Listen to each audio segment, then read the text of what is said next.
जय Jagannath friends welcome back to my channel Ritu Odia village को आपण मानकु हृदय स्वागत। फ्रेंड्स चलतु आज बनइबा पणस मंजीर बरा बा पकड़ी आपण माने जहाँ भी कहि परिबे जहाँ भी करके खाइबे। तो मु भाबिली पणस मंजी घरे पड़ी तो चलतु आज गोटे रेसिपी बनइबा आ बहुत ही टेस्टी पणस मंजी को मु पूरा भल भाव धुआ धुई करके सिझेई देछि। ता सहित एटा चकटिले हबो किंतु मु टिके हल्का ग्राइंडिंग कर नेछि।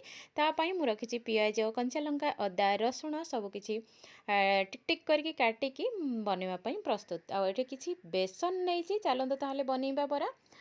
तो देखो मुझे भल भाव मिक्स कर कड़े भी तेल पूरा गरम हो गला बर्तमान आम छाणीबा।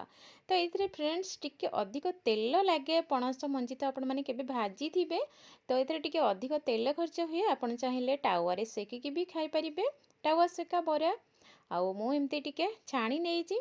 तो आज रेसिपीटी आपण मानकु केमती लगुच निहाती भाव में कमेंट करेंगे। देखो फ्रेंड्स मोर ये रेडी हो गला पणस मंजीर बरा। तो आपण मानकु हृदय बहुत सारा भल पाइबा मोर वीडियो देखुथिबारु रहुची। Thank you so much. Bye bye.